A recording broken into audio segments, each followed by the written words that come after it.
মুজিব না, হরতাল করো না, হরতাল, তক্তা বানাবো, তক্তা বানান, বানিয়ে নাজিমউদ্দিন সাহেবকে একটা শক্ত দেখে চেয়ার বানিয়ে দেন, গদি খুব নড়বড়ে। খুব তেজ না, এখন জেলে পচ। আরে আরে কিসের রাজবন্দী চিফ মিনিস্টার সাহেব, ওরা দুষ্কৃতকারী। জাতীয় সংহতির জন্য উর্দুই একমাত্র ভাষা, আর এরা বাংলা বাংলা বলে সেই সংহতি নষ্ট করতে চায়। আলবত, সচবত, হরতাল ব্যর্থ। কিছু হিন্দু দোকান বন্ধ ছিল, আর কিছু ছাত্রছাত্রী লাফালাফি করেছে। আরে এত হালকা করে দেখবেন না, বাংলাকে রাষ্ট্রভাষা করার দাবি সবার মুখে মুখে। আর যাদেরকে পাত্তা দিচ্ছেন না তাদের মধ্যে কিন্তু একজন সবার ঘুম হারাম করে দেবে। আমার কথা না, গোয়েন্দা রিপোর্ট। কে? শেখ মুজিবুর রহমান, ছাত্রলীগ নেতা। চিফ মিনিস্টার সাহেব, কায়েদে আজম আসার আগেই একটা ব্যবস্থা নেওয়া দরকার। ধোকা দিতে হবে। এক কাজ করি, বাংলার দাবি মেনে নিয়ে ছাত্রবন্দীদের মুক্তি দেই। মতলব? আরে কায়েদে আজম আসার আগে আগডুম বাগডুম বুঝিয়ে ঠান্ডা করব। Let me make it very clear to you. It is no doubt that the state language of Pakistan is going to be Urdu and no other language.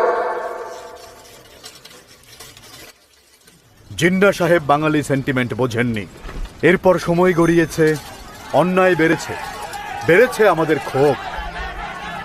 এরই ধারাবাহিকতায় সূত্রপাত হয়েছিল ঢাকা বিশ্ববিদ্যালয়ের চতুর্থ শ্রেণীর কর্মচারীদের ধর্মঘট। ধর্মঘট কেন? কোনো সমস্যা? অনেক সমস্যা। ইউনিভার্সিটি কর্তৃপক্ষ আমাদের বাসা বরাদ্দ কমিয়ে দিয়েছে, পোশাক দেয় না, চাকরিরও নিশ্চয়তা নাই, ইচ্ছা হলেই বরখাস্ত। এদিকে চাল ডালের দাম বাড়ছেই। আচ্ছা, আপনাদের দাবি ভিসি স্যারকে জানিয়েছিলেন? অনেকবার, কাজ হয়নি। আমাদের দাবি না মানা পর্যন্ত ধর্মঘট চলবে। আপনাকে ঠিক চিনলাম না। আরে ওনাকে চিনলেন না? বাংলা ভাষার ঝান্ডা তখন ওনার হাতে। এই যে জনাব, চলে যান। এটা কলকাতা ইসলামিয়া কলেজ না, ঢাকা ইউনিভার্সিটি। তো এখানে কি দাঁড়িয়ে তামাশা দেখা হয়?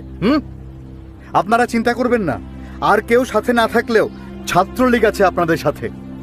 আমি এখনই ভিসি স্যারের সাথে কথা বলবো। আমরা ভিসি স্যারের সাথে কর্মচারীদের ন্যায্য দাবি নিয়ে কথা বলি। উনি জানান ধর্মঘট উইথড্র করে সবাই কাজে যোগ দিক, উনি ব্যাপারটা দেখবেন। কিন্তু না, পরদিনই উনি সুর পাল্টে ফেললেন এবং যে কর্মচারীরা দুপুর 12টার মধ্যে কাজে যোগ দেয়নি তাদেরকে বরখাস্ত করে দিলেন। এবার কর্মচারী ধর্মঘটের সাথে শুরু হলো ছাত্রদের ধর্মঘট। আপনারা জানেন ঢাকা বিশ্ববিদ্যালয় কর্তৃপক্ষ আমাদের 27 জন ছাত্র নেতাকে জরিমানা ও রাস্টিকেট করেছে, কারণ আমরা অন্যায়ের প্রতিবাদ করেছিলাম। মুজিবের ছাত্রত্ব বাতিলের সিদ্ধান্ত চলবে না, চলবে না। মুজিবের ছাত্রত্ব বাতিলের সিদ্ধান্ত চলবে না, চলবে না। মুজিবের ছাত্রত্ব বাতিলের সিদ্ধান্ত চলবে না।